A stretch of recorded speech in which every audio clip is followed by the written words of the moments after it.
Oke, halo, selamat malam semuanya.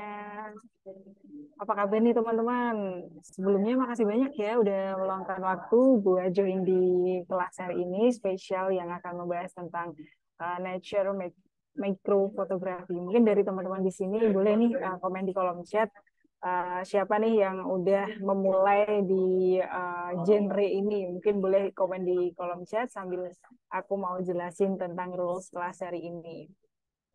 Oke teman-teman, sebelumnya kenalin aku Caca yang akan jadi host di acara malam hari ini. Jadi nanti teman-teman kalau misal uh, mungkin ada pertanyaan yang mungkin mau ditanyakan seputar materi hari ini kepada speakers gitu ya, bisa langsung drop di kolom Q&A. Soalnya kalau misal di kolom chat, takutnya nanti akan ketumpuk gitu ya. Dan aku juga mohon ini ya, kalau misal teman-teman mungkin ada gangguan suara di aku atau misal di speaker kita hari ini boleh banget nanti komen di kolom chat kayak gitu.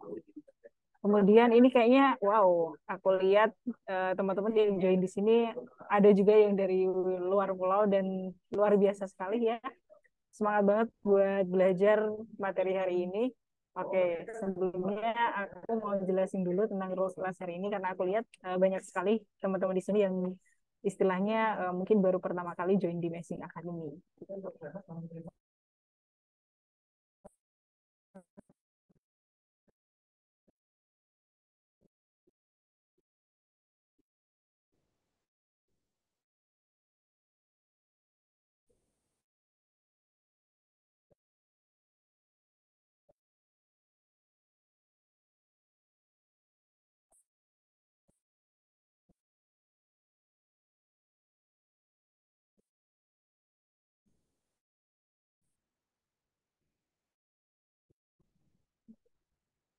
Oke,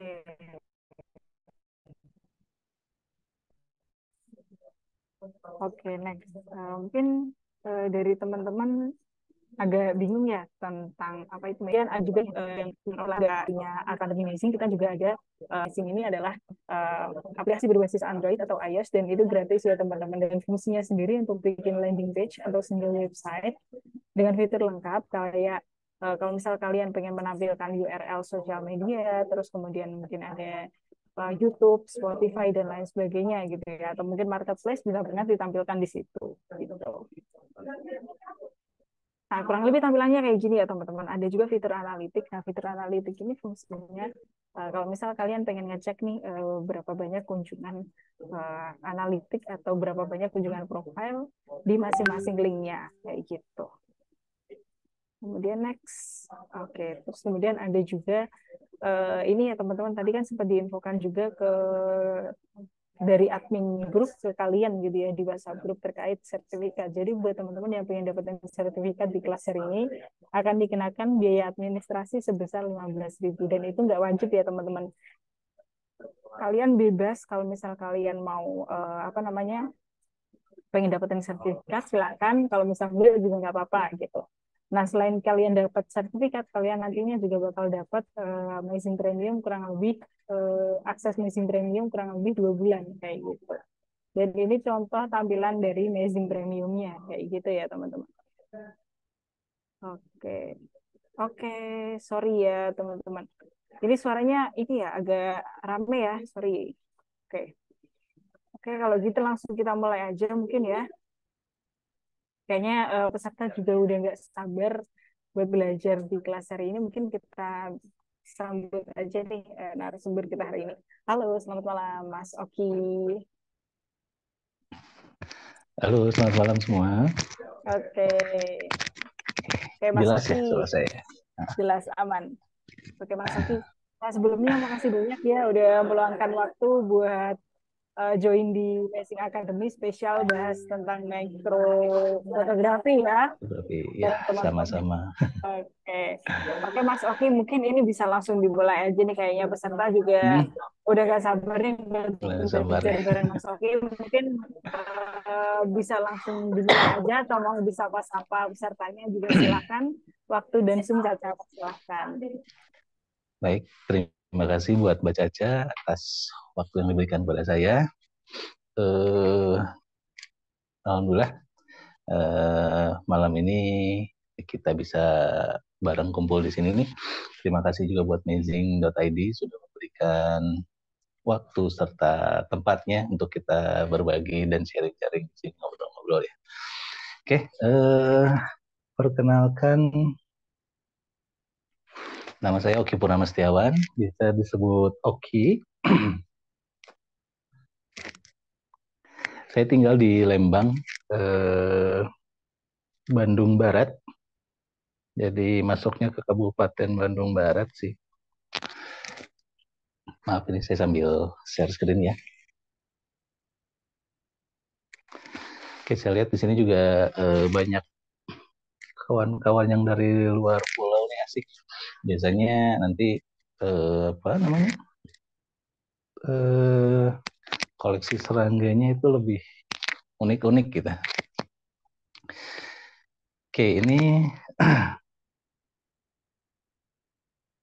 sedikit tentang saya, profil saya. Tadi sudah disebutkan, nama saya Oki Purnama Setiawan, lengkapnya biasa disebut Oki. Ada yang bilang Kang Oki, ada yang bilang Mas Oki, bebas siapa aja, apa aja mau disebut boleh. Ini Instagram saya @oki. Jadi ejaannya agak unik ya. Oscar Kilo Quebec Quebec Yankee. Di konsonannya ada 3, justru vokalnya hanya 1 di depan aja. Untuk Facebooknya sesuai nama asli saya, nama lengkapnya Oki Purnama Setiawan. Untuk WhatsAppnya mungkin nanti ada yang mau nanya-nanya atau segala macam, boleh silakan dicatat atau di screenshot dulu. Oke, saya memulai makrofotografi ini mulai dari tahun 2014 kurang lebih. Saya mengenal makrofotografi sampai sekarang, alhamdulillah. Dari dulu sebetulnya saya lebih konsen ke ini ya, makro menggunakan handphone ya. Jadi dari dulu saya mencari apa cara alat, lalu apa namanya, eksperimen dengan lensa-lensa yang ada. Sampai sekarang ini banyak yang sudah jual juga dan sudah banyak yang bisa buat sendiri juga. Alhamdulillah sih sudah sangat berkembang sekarang untuk makrofon sendiri di Indonesia dan di dunia mungkin ya, seluruh negeri, seluruh dunia. Lalu alhamdulillah saya juga terpilih sebagai Indonesian Macro Photographer of the Year tahun 2020. Bersaing dengan banyak fotografer luar biasa di Nusantara ini. Alhamdulillah tahun 2020 saya terpilih sebagai pemenangnya. Lalu saya juga sebagai juri di Macro Photography Competition, di lomba fotografi ya. Biasanya itu diadakan oleh Macro World Mania, yang kebetulan saya sekarang jadi bagian tim juga di sana. Jadi Macro World Mania ini adalah komunitas yang mengayomi semua komunitas makro di Indonesia, bahkan di Nusantara ya, nggak hanya Indonesia aja, soalnya ada dari Singapura, ada dari Malaysia, dari Brunei juga. Nah, untuk jurinya saya mulai dari 2019 kurang lebih sampai sekarang. Lalu saya juga termasuk salah satu pengrajin dari lensa makro untuk handphone, atau teman-teman biasa nyebutnya lensblong ya, lensa bongkaran. Lalu saya juga pencetus dari makrofon fotografi. Jadi grupnya ada di Facebook. Kalau Instagram kebetulan lagi nggak aktif. Jadi kalau teman-teman mau gabung, boleh silakan di search aja makrofon fotografi aja. Soalnya banyak ya. Itu ada bukan cabang sih. Jadi dari misalnya Filipina itu bikin lagi, Vietnam bikin lagi. Jadi mereka biasanya menambahkan makrofon fotografi Filipina, makrofon fotografi Vietnam, macam-macam gitu. Jadi pastikan nanti yang kalau mau join ke yang pusatnya hanya makrofon fotografi aja, nggak ada tambahan lainnya. Oke, saya rasa cukup sekian. Kalau ada yang mau ditanyakan nanti tentang saya, biodata saya, silahkan bisa menyusul aja. Oke, malam ini kita bahas tentang makrofotografi ya. Bentar. Screen-nya agak delay.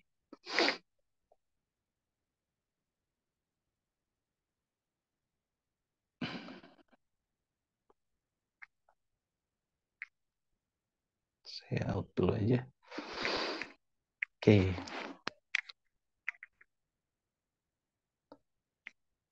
Agak lambat ya. Mohon maaf ini jaringannya kayaknya.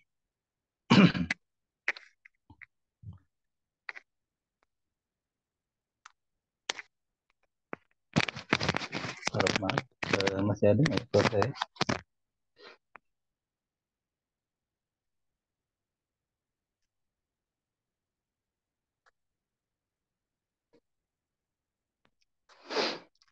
Screen-nya agak delay, mohon maaf.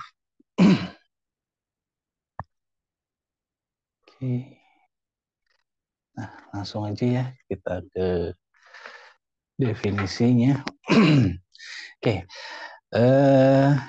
Mungkin beberapa sudah ada yang paham juga atau beberapa juga baru mengetahui tentang makro fotografi atau fotografi makro. Jadi memang fotografi makro ini nggak melulu serangga, nanti akan saya bahas sedikit-sedikit. Yang pertama kita mulai dari definisi dulu ya. Jadi fotografi makro itu apa sih? Gitu. Secara teori, definisi dari makro fotografi adalah foto yang diambil dari jarak yang sangat dekat.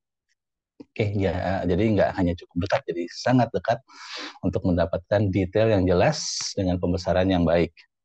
Nah, itu definisi dari fotografi makro secara teorinya ya. Jadi banyak yang tanya gimana sih pembesaran makro yang baik pada fotografi makro itu, dan kebanyakan bahkan yang sudah lama di dunia fotografi makro pun ada yang belum paham gitu pembesaran yang baik yang sebenarnya menurut teori itu bagaimana.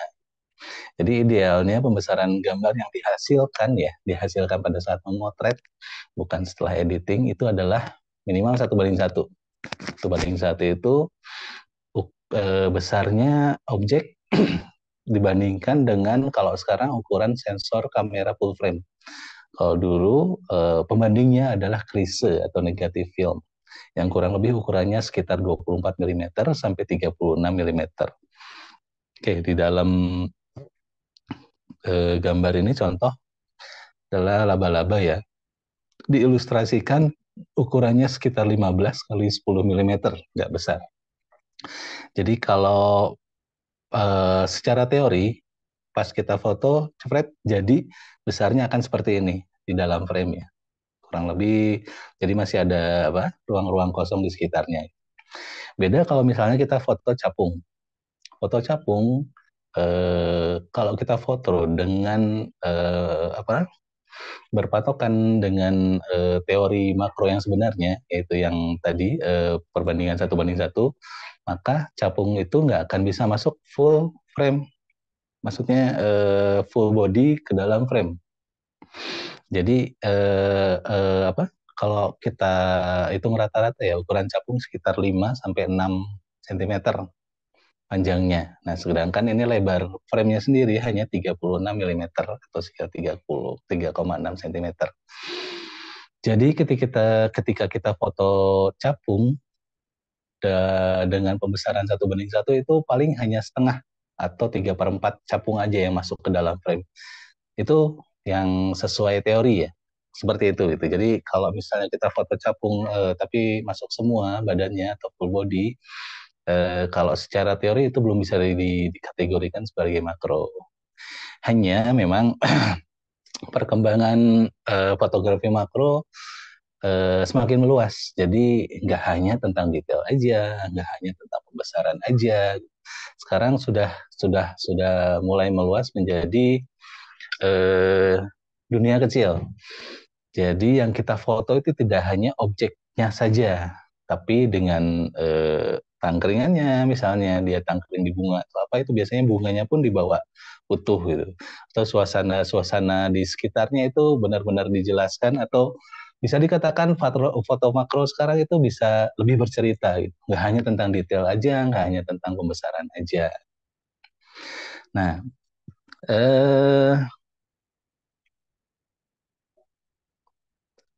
delay lagi. Sebentar. Oke, nah ini cara mendapatkan pembesaran gambar yang ideal pada fotografi makro itu bagaimana sih? Tentunya kita harus menggunakan alat yang tepat ya. Dalam arti begini, misalnya kita punya kamera, tapi lensanya lensa kit. Kita foto aja itu pembesarannya kalau secara teori belum bisa masuk makro.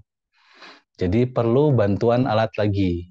Kalau misalnya menggunakan lensa makro itu beda lagi ya, karena memang lensanya didesain khusus buat foto makro gitu. Jadi kita nggak perlu alat tambahan lagi untuk mendapatkan pembesaran yang ideal. Jadi kalau pakai lensa makro biasanya memang di zoom yang full itu yang pada umumnya ya dijual yang 1:1 itu di zoom full itu baru real makronya segitu. Jadi kalau kita nggak full biasanya pembesarannya akan kurang dari 1:1. Hanya memang lensa makro pun sekarang beragam ya, mulai dari 1:2 berarti pembesarannya lebih rendah dibanding yang real makro sampai 5:1. Jadi menampilkan objeknya benar-benar besar nantinya kalau 5 kali pembesaran. Nah, sekarang lensa makro sendiri kan memang harganya lumayan ya. Untuk di pasaran ini lumayan gitu ya, digolongkan lumayan harganya. Gimana sih caranya biar kita bisa tetap menghasilkan karya atau foto makro, tapi dengan alat yang terbatas atau yang lebih murah lah, bisa dibilang gitu ya. Kita bisa gunakan beberapa alternatif. Misal kita punya lensa kit atau lensa tele, kita bikin foto makro nih yang benar, yang benar dekat gitu, yang benar-benar pembesarannya baik, itu bisa kita tambahkan di depannya Kosa filter. Kosa filter atau biasa disebut Renox, biasanya yang dipakai merek Renox ya. Nah ini saya tunjukkan. Ini Nah ini digunakannya itu biasanya di depan lensa yang kita punya. Misal kita punya tele ya, let's say 50 ke 200 gitu. Kita tambahkan di depannya clip, maka ketika kita zoom itu kita harus foto makin dekat. Fokusnya itu nggak bisa jauh lagi seperti tele biasanya. Jadi kita harus mendekat ke objeknya. Jadi pembesaran gambarnya pun yang dihasilkan akan lebih besar gitu. Nah itu kalau pakai close-up filter ya atau Renox. Memang lebih fleksibel, lebih simpel juga menggunakan Renox ini karena ketika kita butuh tinggal dipasang, kita nggak butuh tinggal dilepas aja. Kalau yang ini menggunakan lensa makro ya, yang memang diperuntukkan untuk makro. Kalau ini mereknya Lewa. Nah ini pembesarannya bisa lebih dari 1:1. Maksudnya kalau secara teori pembesarannya 1:1 nih. Nah ini bisa masuk ke ekstrim makro kalau lensa Laowa ini. Memang didesain khusus untuk agar bisa pembesarannya lebih dari 1:1. Jadi kalau misalnya tadi kita foto capung ya hanya bisa setengahnya. Nah kalau pas di pembesaran 2:1 ini hanya seperapatnya dari capung aja. Yang biasanya kalau dari samping ini ya seperapatnya capung. Tapi biasanya ketika udah masuk ke ekstrim makro atau pembesaran 2:1 yang kita foto hanya sebagian hanya beberapa bagian tubuh dari serangga aja gitu. Nanti kita bahas. Ini maksudnya ke ekstrim makro ya. Jadi bukan di luar, lebih tinggi pembesarannya dari 1:1 itu masuknya ke ekstrim makro. Nah, ekstrim makro ini sekitar sampai 10:1 atau 10 kali pembesaran. Setelah itu masuk ke mikroskopik. Jadi nanti alatnya memang beda lagi. Menggunakan lensa mikroskop gitu untuk objek yang benar-benar kecil sekali. Nah, yang ketiga selanjutnya kita bisa gunakan extension tube.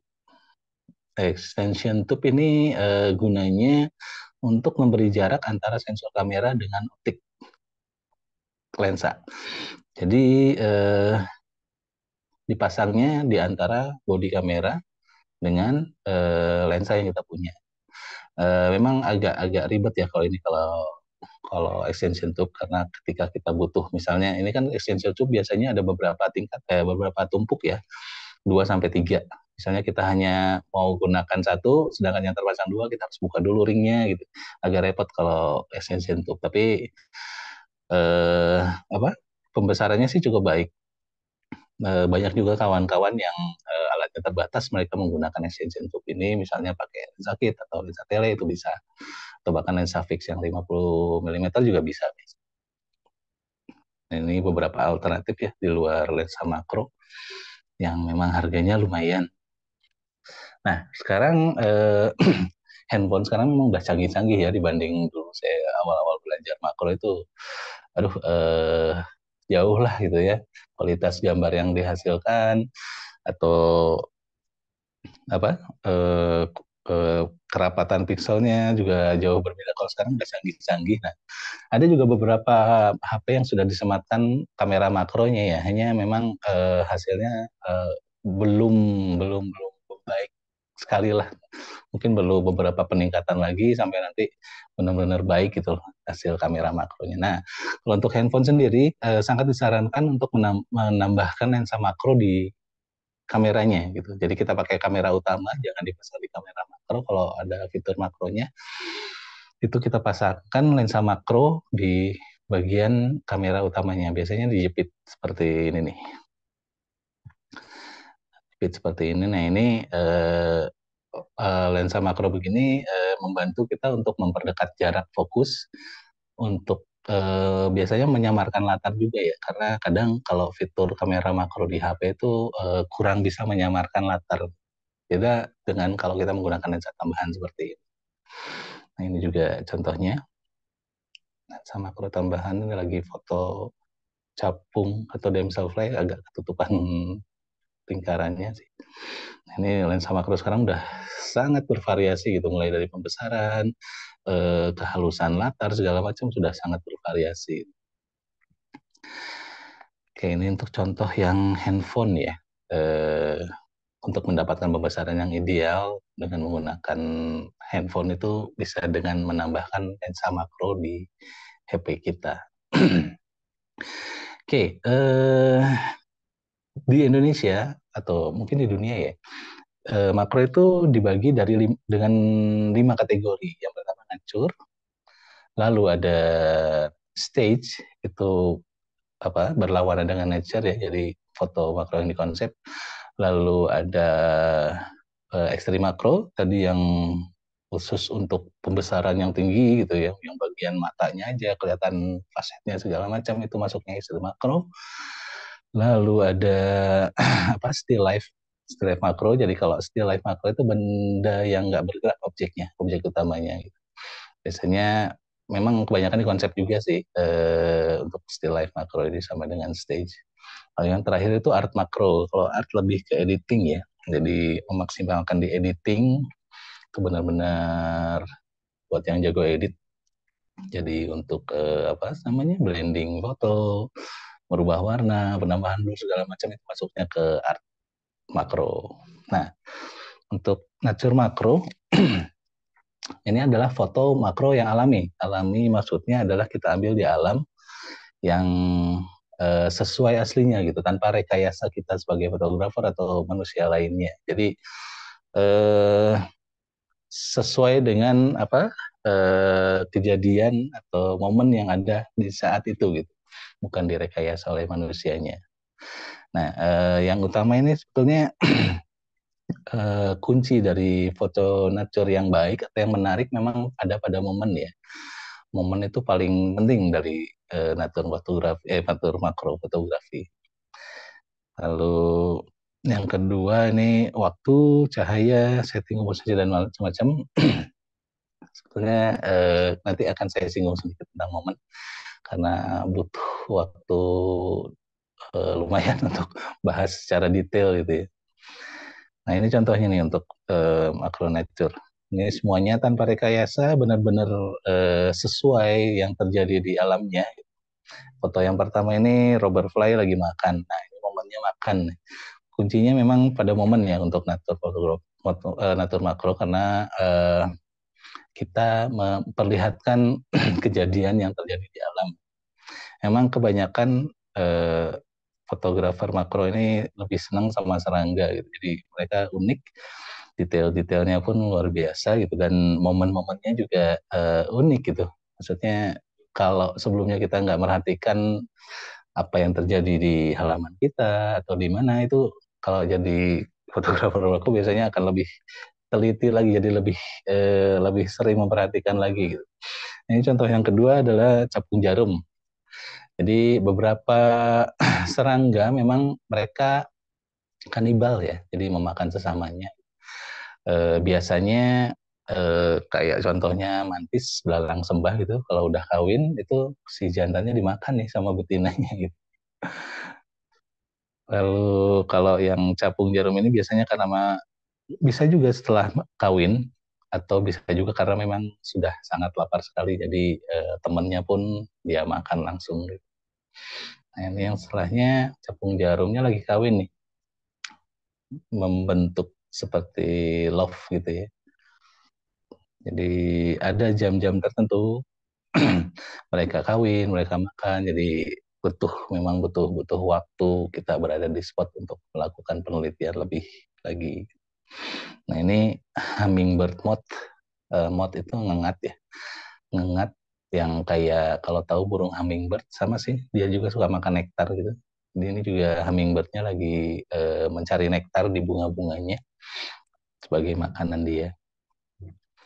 Nah ini yang selanjutnya rubberfly, Diognitz kalau nama latinnya. Ini lagi makan dan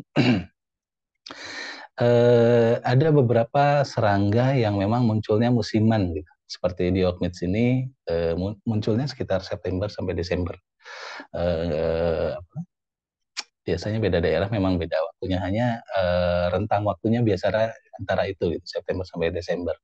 Nah, biasanya pada bulan-bulan tersebut ini fotografer makro ini udah mulai nih nyari info tentang spot yang biasanya ada gitu, misalnya di Semarang atau di Jogja atau di Sumedang juga ada. Itu biasanya udah mulai mencari informasi udah muncul atau belum, udah muncul atau belum. Nah ini asiknya memang fotografer makro sampai saat ini sih alhamdulillah pada kompak gitu ya, saling beri info satu dengan yang lainnya. Oke, kita lanjut. Nah ini kebalikan dari natur makro. Stage makro ini justru makro yang kita konsep. Jadi memang ide awal itu harus sudah ada di kepala, harus mau bagaimana, apa aja yang disetting, apa saja yang dipersiapkan, memang sangat penting untuk di stage makro. Lalu biasanya untuk stage makro itu menggunakan hewan kecil yang memang bisa atau memang peliharaan. Contohnya misalnya laba-laba seperti tadi itu sebelumnya bisa dipelihara. Ada beberapa kawan kita yang memang breeder itu mengembangbiakan ya laba-laba untuk diperjualbelikan, biasanya memang untuk kepentingan foto. Nah itu biasanya digunakan untuk objek foto untuk stage makro. Bisa juga misalnya mantis juga macam-macam ya. Ada orchid mantis yang kayak bunga anggrek, nanti ada fotonya. Ada juga mantis yang serem-serem itu bentuknya, ada yang unik juga. Itu bisa dipelihara juga gitu. Asal apa ya? Biasanya kalau yang hasil breeder atau hasil pengembangbiakan nggak sulit ya untuk memeliharanya. Susah gitu dibanding yang kita ambil dari alam gitu, memang sangat tidak direkomendasikan karena nggak semua hewan bisa bertahan saat kita simpan di tempat yang bukan habitatnya. Lalu properti pendukung ini banyak ya, karena di stage makro itu kita butuh alat-alat yang nggak hanya objeknya aja. Jadi bisa dari tangkringannya, bisa dari kalau misalnya kita mau konsep siluet atau bayangan itu biasanya menggunakan akrilik hitam. Nah, segala macam itu harus memang dipersiapkan juga. Cahaya, nah enaknya cahaya ini kalau misalnya natur kan kita benar-benar tergantung sama matahari ya. Beda dengan stage makro, kita bisa bantu dengan lighting tambahan atau lighting arah lighting itu bisa kita atur sedemikian rupa gitu. Nah ini juga penting, jangan memaksakan objek kita untuk hanya kepentingan foto aja. Ini setting komposisi latar dan lain-lain memang harus butuh waktu khusus yang buat ngebahasnya karena sangat detail, banyak sekali yang harus dipersiapkan. Nah ini contoh-contoh foto stage makro. Yang pertama ini ikan cupang. Itu biasanya juga teman-teman makro banyak yang motret ya. Ada juga yang apa istilahnya yang khusus hanya motoin cupang aja juga ada. Nah ini di stage, jadi di konsep ya. Jadi mulai akuariumnya, backgroundnya, lightingnya itu semuanya di konsep. Itu masuknya ke stage makro. Lalu ini sebelahnya orchid mantis atau belalang sembah yang kayak anggrek. Warnanya unik-unik, ada yang pink, ada yang putih, ada yang ungu, ada yang kuning. Nah ini juga di konsep, jadi disimpan di atas akrilik hitam agar dia dapat refleksinya ya di bawahnya. Jadi seperti dua, padahal sebetulnya bawahnya adalah bayangannya dia. Nah, lalu ini siput, ini juga di konsep. Jamurnya juga bukan jamur liar, itu jamur yang biasa dimasak. Ada di minimarket, ada di supermarket, itu di setting seperti itu. Lalu disimpan si siputnya di atas, tunggu sampai momen atau posenya yang benar-benar menarik, baru kita foto. Kalau yang ini cahayanya masih alami sih, ya. Cahaya matahari pagi-pagi sebetulnya bisa juga kita pakai senter dari belakang gitu. Itu lebih di konsep lagi, berarti udah masuk ke stage banget. Ini juga sudah masuk stage. Lalu yang selanjutnya itu ada mantis dengan katak kecil. Kataknya kecil, di konsep di daun kering ya. Daun kering, dan ini arah mata atau sinarnya juga masih alami sih, nggak pakai senter. Kurang lebih seperti ini kalau untuk stage ya. Jadi kalau sering lihat foto yang cantik-cantik gitu ya, siput, semut yang lagi ngangkat apa, nah itu sebenarnya masuk ke stage makro gitu. Jadi nggak alami di alam. Ada, tapi memang kalau kebanyakan memang di stage, di konsep. Nah ini ekstrim makro selanjutnya. Jadi foto makro dengan pembesaran gambar 2 kali atau lebih sampai 10. Biasanya masih masuk ekstrim makro, karena di atas 10 itu ada 50, ada 100, itu udah masuk mikroskopik, alatnya sudah beda lagi. Ya ini juga butuh alat yang apa ya, yang lebih ya. Jadi misalnya kita punya foto lensa makro nih, kamera punya lensa makro, pembesarannya hanya mentok nih di 1:1. Nah itu harus ada tambahan lagi. Jadi yang alternatif yang di awal tadi yang kita gunakan, close-up filter itu kalau kita tambahkan di lensa makro yang sudah pembesaran 1:1, maka pembesarannya akan menjadi lebih tinggi lagi. Bisa 2 atau 3 kali pembesaran kalau menggunakan close-up filter. Bisa juga menggunakan extension tube yang tadi itu ya, yang dipasang di antara bodi dengan lensa kameranya. Tekniknya baik, maksudnya ekstrim makro ini jadi prinsipnya begini ya. Ketika kita ingin pembesaran atau foto serangga yang lebih besar, prinsipnya jaraknya itu akan semakin dekat. Itu pasti, jaraknya akan semakin mendekat, lalu fokusnya itu akan semakin sempit karena pembesarannya tinggi ya. Lalu depth of field-nya akan semakin shallow gitu, semakin tipis. Nah ini biasanya teman-teman yang memang sering motret ekstrim itu, kalau hanya single shot, biasanya kita pakai, kalau kamera ya, kita pakai bukaan di atas 16 biasanya. 16, 18, 20 atau lebih gitu. Hanya memang backgroundnya kurang bagus. Dan kita butuh lagi cahaya dari flash tambahan dan diffusernya. Itu untuk ekstrim makro yang single shot. Yang apa, teknik selanjutnya maksudnya gini. Jadi kita ingin backgroundnya lebih halus gitu ya, tapi ternyata eh, fokusnya tipis. Nah biasanya teman-teman itu menggunakan teknik stacking. Stacking itu jadi menumpuk beberapa foto dengan titik fokus berbeda. Jadi kalau pakai alat itu ada railnya ya yang diputer. Nanti kapan-kapan saya tunjukkan, saya lupa juga nggak nyiapin.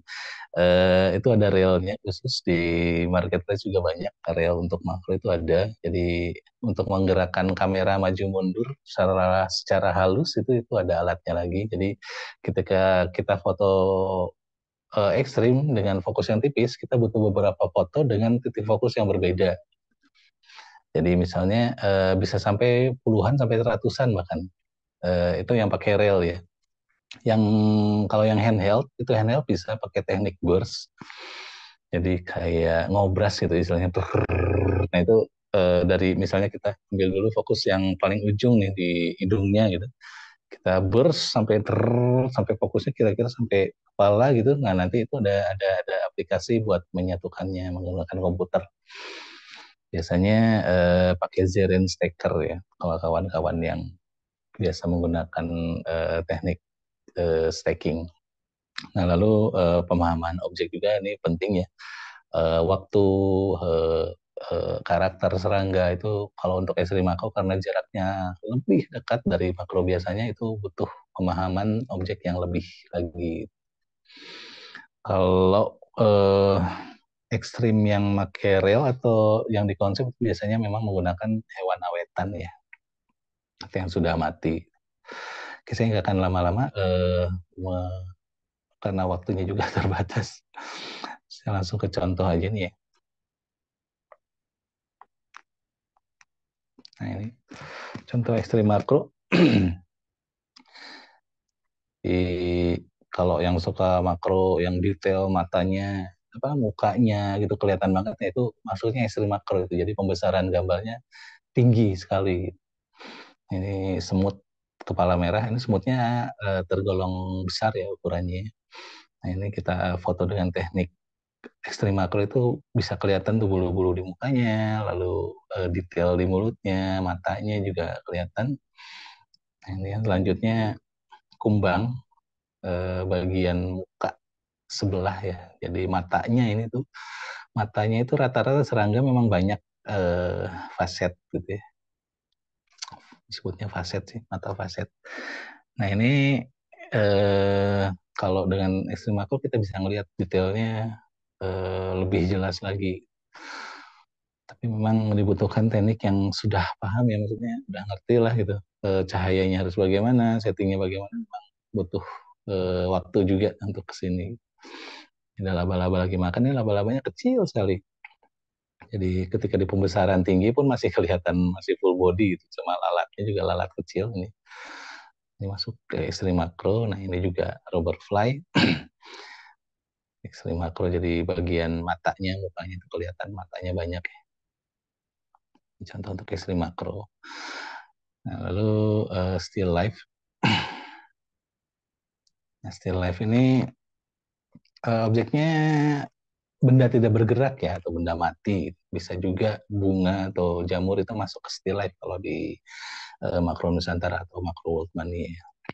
Ini memang hampir sama dengan stage ya. Kita butuh ide, konsepnya mau bagaimana, lalu propertinya pun memang harus disiapkan lebih baik lagi.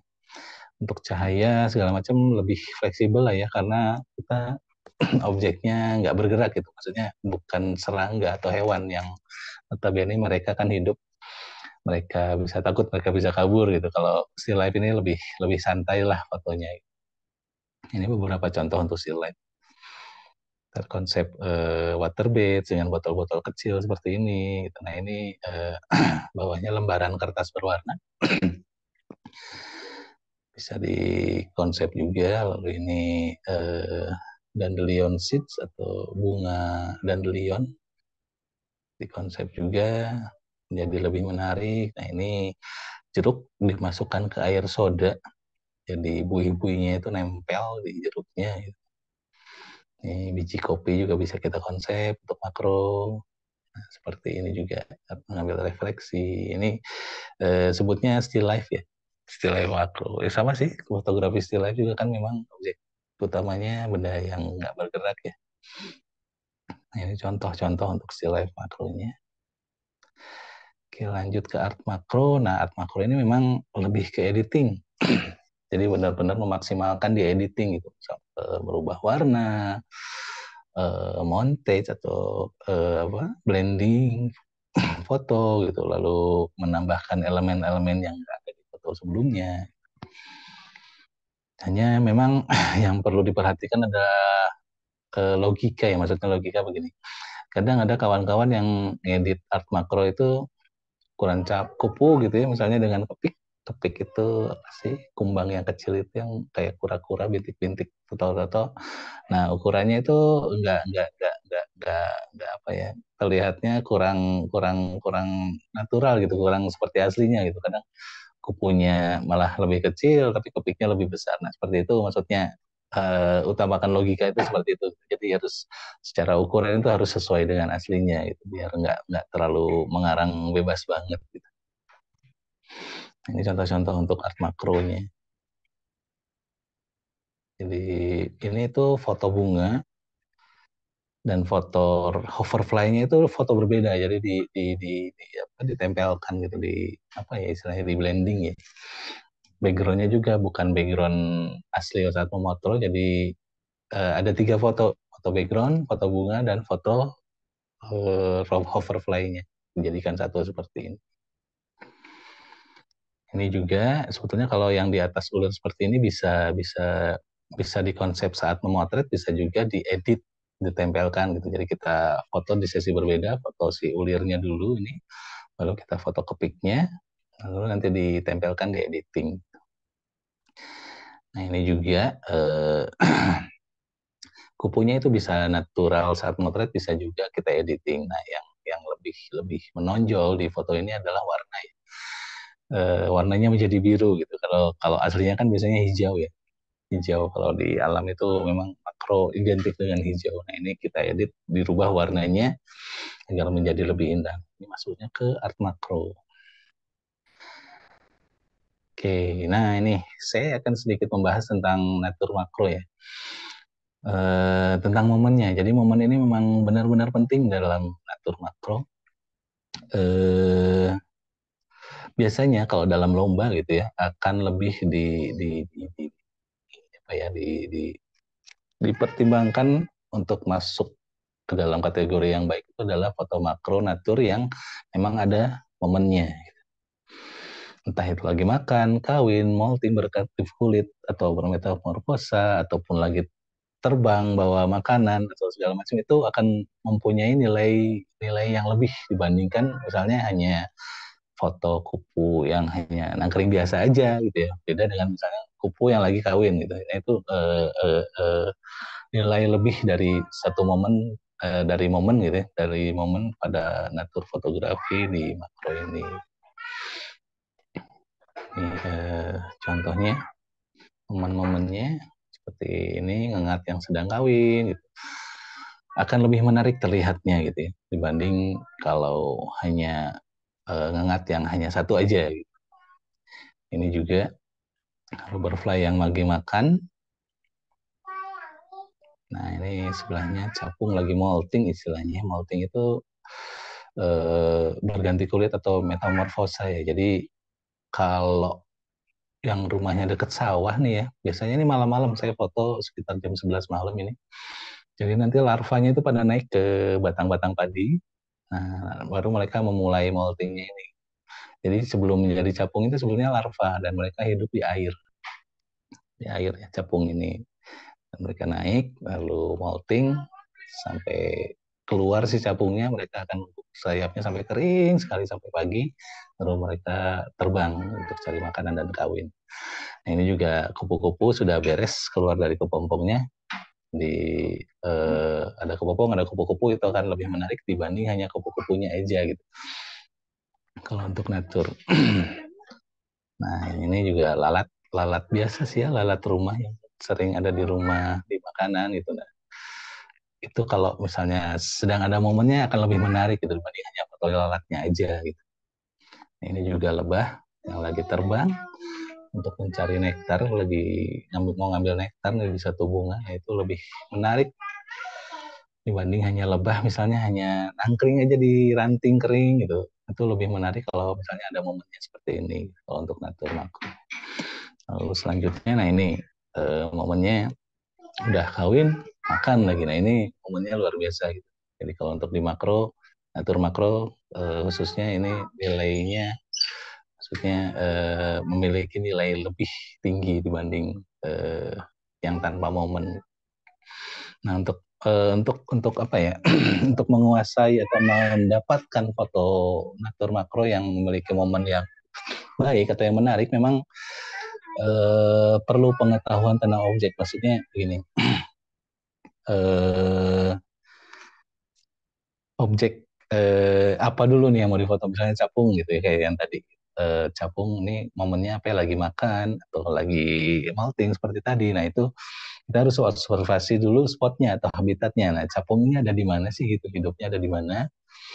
Terus spotnya misalnya sekitar rumah kita itu ada di mana, itu harus ada istilahnya pemantauan gitu loh, penelitian gitu. Nah setelah kita tahu misalnya oh di sini oke ada capung nih, udah capung, nanti dilihat kapan sih mereka tidurnya gitu ya, atau kapan mereka makannya. Nah itu memang butuh waktu ya, maksudnya kita harus memahami si serangga-serangga tersebut kapan gitu untuk beraktivitasnya, ya, waktunya. Jadi seperti tadi molting capung itu ternyata tengah malam gitu. Nah itu butuh butuh apa ya, butuh penelitian sebelumnya gitu. Jadi sebelum saya foto molting, saya akan perhatikan dulu, oh ternyata larvanya ada di air sawah, biasanya memang banyak di sawah. Oh jam segini mereka naik gitu, jam 8 malam, sekitar jam 7 malam itu baru naik si larvanya ke atas, baru moltingnya jam jam mulai malam lagi jam 9, jam 10, jam 11. Oke.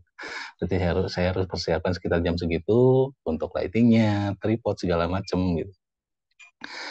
Nah, lakukan secara berulang, memang nggak hanya cukup sekali ya kita datang ke spot lalu kita paham semuanya, kita ngerti semuanya, itu agak sulit. Jadi memang butuh berkali-kali gitu untuk apa ya, memahami serangga-serangga ini kehidupannya seperti apa. Memang kalau untuk natur lebih ke serangga ya, karena sangat menarik. Maksudnya sebelum mengenal fotografi makro ini kadang oke lah gitu, capung biasa aja, kubu biasa aja gitu, tanpa kita perhatikan ternyata saat kita mengenal fotografi makro itu luar biasa gitu, kehidupan mereka, makannya, bahkan sampai detail-detailnya itu luar biasa. Nah ini beberapa contoh juga, seperti misalnya spot Robert Fly apa gitu, adanya di mana. Nah itu memang butuh butuh apa ya, penelitian gitu, pemantauan gitu. Nah ini contoh yang saya sebutkan tadi, menggunakan external flash dengan diffuser.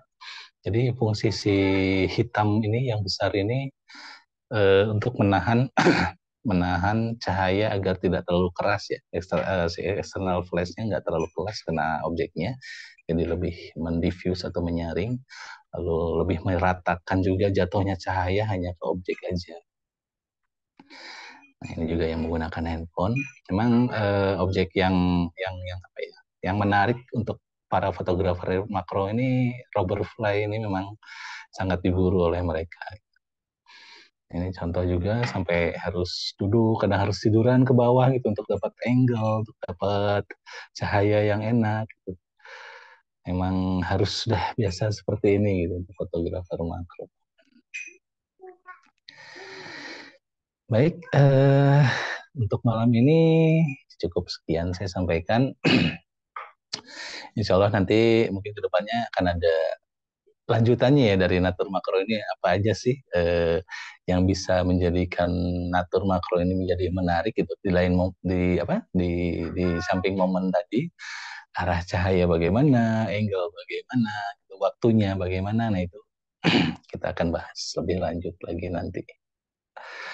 Baik, dari saya cukup sekian. Mungkin ada pertanyaan, Mbak Caca mungkin bisa bantu juga untuk membacakan atau eh, apa ya, menanyakan ke kawan-kawan nih siapa aja nih, mau nanya-nanya apa aja. Baik, saya cukupkan sekian dari saya. Terima kasih. Assalamualaikum warahmatullahi wabarakatuh.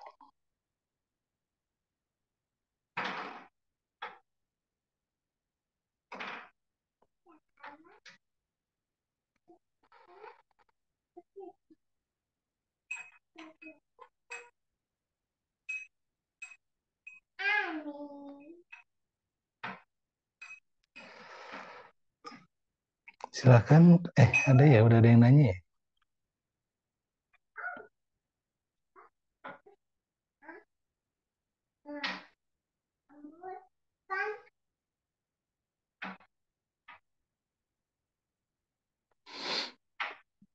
Oke, saya jawab dulu. yang di Q&A ya. Oke, ini dari nggak ada namanya ini.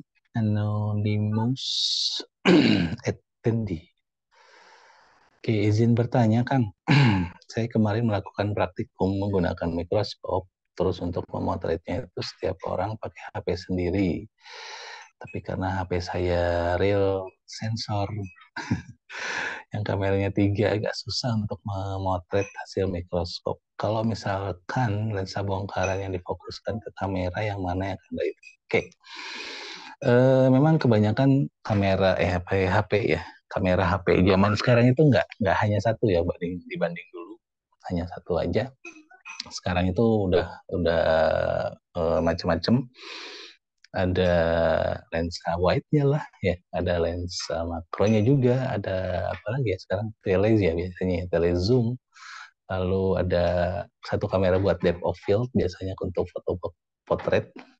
Nah, kalau kita menggunakan lensa tambahan itu digunakan di kamera utama. Jadi meskipun HP punya banyak kamera, kamera utamanya hanya satu. Nah, itu biasanya kalau kita ingin tahu yang mana sih ya gitu, kamera utamanya itu cukup ditutupi aja kameranya satu persatu gantian. Yang gelap total, nah itu kamera utamanya di situ. Jadi kita fotonya gunakan kamera yang itu. Kalau misalnya pakai lensa tambahan, pasangkannya di situ. Seperti itu. Ini jawabannya. Oke, terima kasih Mas Oki buat penjelasannya. Oke teman-teman, sebelumnya aku mau minta maaf banget ya karena ini waktunya Oke. terbatas. Jadi mungkin aku batasin 3 atau 2 pertanyaan lagi nih ya. Oke, silahkan dari Mas Oki mungkin bisa dipilih pertanyaannya yang sekiranya menarik gitu.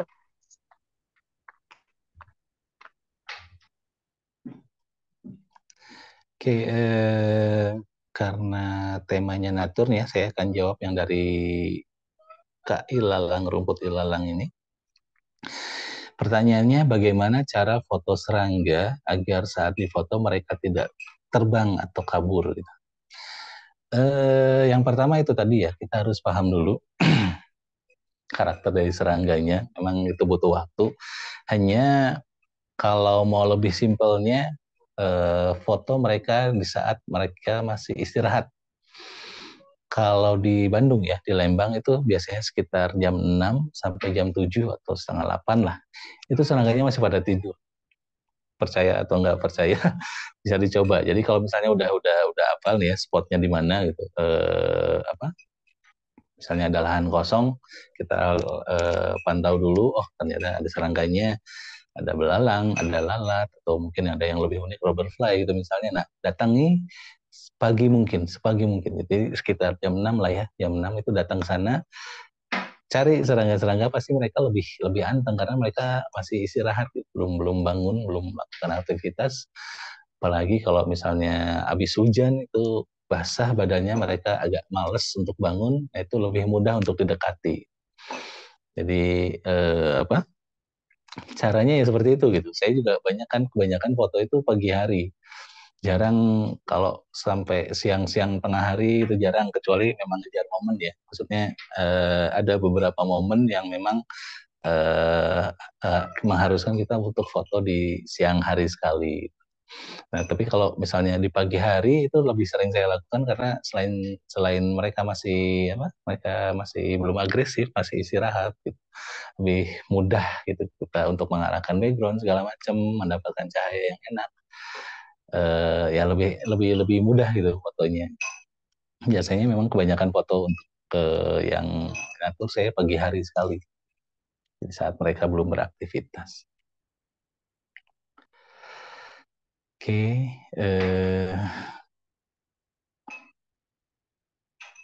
saya jawab yang mana nih ya?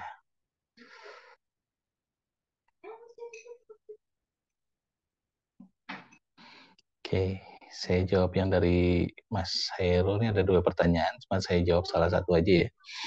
Lebih baik Renox atau extension tube? Sebetulnya sama aja sih ya. Dari hasil sama aja.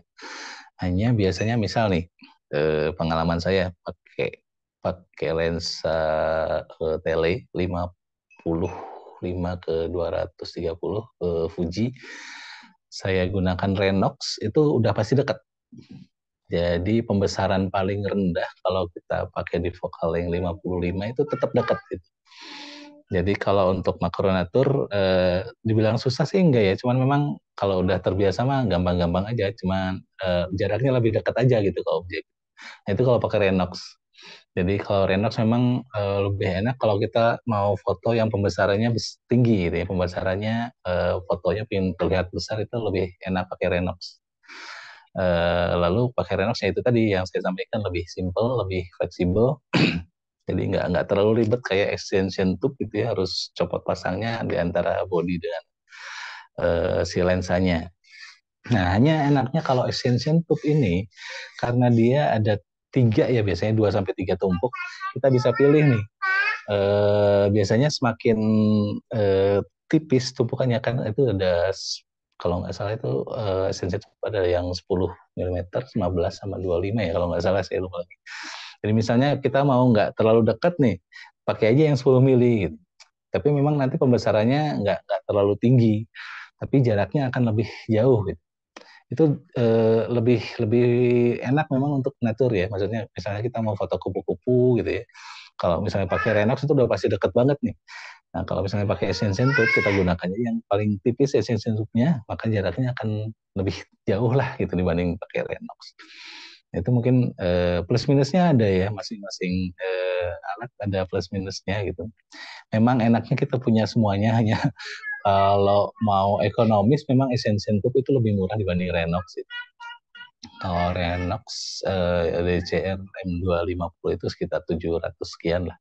Sana kan kalau extension tube yang manual aja nggak sampai 100.000 gitu kalau yang manual gitu. Karena ada yang bisa autofocus juga, maksudnya ada komponen ininya arus elektriknya. Itu yang ada autofocus sih lumayan maksudnya masih terjangkau lah, nggak semahal Renox juga, masih di bawah 500-an biasanya. Itu jadi sebetulnya lebih baik mana, keduanya baik, jadi lebih ke melihat kebutuhan dan selera kita aja. Jadi kebutuhannya mau kemana, jadi alatnya harus disesuaikan juga. Keduanya sih baik kalau menurut saya, karena saya suka pakai keduanya juga. Oke, ini udah 3 pertanyaan. Mau satu lagi, Mbak Caca, atau dicukupkan? Oke.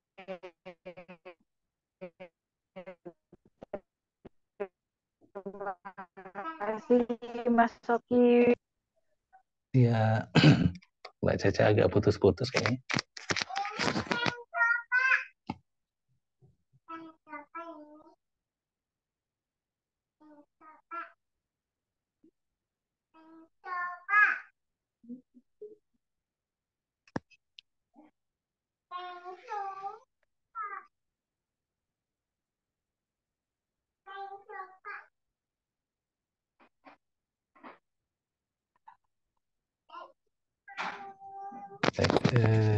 Saya bantu aja Mbak Caca kayaknya kesulitan jaringan. Alhamdulillah sampai di sini aja sharing malam ini.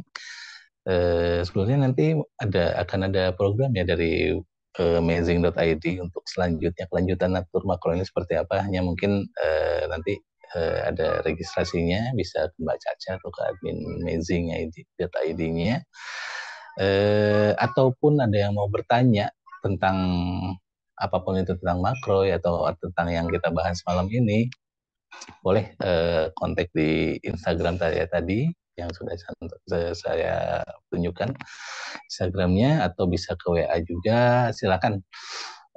Saya terbuka untuk pertanyaan-pertanyaan, memang sudah terbiasa juga. Kalau yang mau berkonsultasi tentang alatnya, untuk kamera bagaimana, atau yang menggunakan handphone juga, kebetulan saya pembuat juga gitu dan menjual. Mau berkonsultasi lebih lagi, silakan. Oke. Oke, ini sorry ya Mas, tadi sedikit Nggak ada apa-apa. gangguan jaringan. Oke, teman-teman, sebelumnya mohon maaf sekali ya, mungkin di sesi kelas hari ini akan ada pertanyaan yang mungkin ke-skip gitu ya. Untuk itu aku mau menginformasikan, jadi nanti di tanggal 24 Agustus, Mas Hoki bakal ada kelas lagi nih, untuk kelas lanjutannya tentang microfotografi. Nanti untuk link pendaftarannya aku share di WhatsApp group, dan juga aku menginformasikan juga buat teman-teman, jangan lupa share keseruan webinar hari ini, tag Instagram narasumber kita hari ini, dan juga Amazing ID. Nanti dari situ kalian bakal dapat klaim harga promo yang bisa kalian klaim untuk hari ini aja gitu. Jadi untuk harga normalnya sendiri itu sekitar 100.000. Nanti kalau misal kalian share keseruan webinar hari ini, nanti kalian bisa klaim harga yang lebih murah lagi. Nanti kalian bisa dapat diskon sekitar 10% gitu ya teman-teman. Oke, itu tadi penjelasan tentang kelas hari ini, dan mohon maaf sekali ya teman-teman karena gangguan sinyal di sini, jadi saya nggak bisa open cam dan juga nggak bisa show off tentang deck informasi kelas lanjutannya. Nanti untuk nextnya akan aku share di WhatsApp group ya teman-teman. Oke, mungkin dari Mas Oki ada yang mau disampaikan sebelum kita akhiri sesi kelas hari ini? Sudah cukup jelas sih kayaknya ya. Mungkin pesan-pesan Eh, gitu nih. Boleh, silahkan. eh, ya memang kalau makro ini harus mau mencoba, terus harus mau banyak membaca juga, cari referensi juga. Kalau ada misalnya di wilayahnya ada hunting bareng, biasanya memang kalau untuk makro itu ada hunting bareng ya, hunting yang benar-benar bareng-bareng. Nah itu benar-benar waktu yang harus dimanfaatkan dengan baik, belajar dengan yang sudah istilahnya apa, praktisi makro yang sudah lebih dulu, yaitu harus benar-benar digali ilmunya, karena makro ini kadang ada hal yang nggak bisa dijelaskan secara online seperti ini gitu. Jadi harus pas di spotnya, itu akan lebih mudah menjelaskan, dan kemungkinan yang bertanya pun akan lebih mengerti gitu. Itu aja sih mungkin ya. Terima kasih buat semuanya yang sudah hadir, dan terima kasih banyak juga buat amazing.id sudah memberikan kita tempat dan waktu untuk saling sharing. Oke, terima kasih juga Kang Oki buat sesi sharing hari ini, dan juga peserta yang udah stay sampai hampir mau jam 9 nih. Jangan lupa aku mengingatkan lagi, yang belum follow Instagramnya Kang Oki bisa langsung follow Instagramnya. Kalian bisa cek untuk linknya ada di ini ya, postingan Amazing. Nanti kalian bisa follow di situ. Dan juga jangan lupa follow Instagram Amazing buat update tentang informasi-informasi kelas terbaru maupun kelasnya Kang Oki. Oke, dari saya cukup itu aja teman-teman. See you di next time ya teman-teman. Jangan lupa ikutan di next kelasnya Kang Oki. Selamat malam teman-teman. Baik, selamat malam semua. Izin live ya.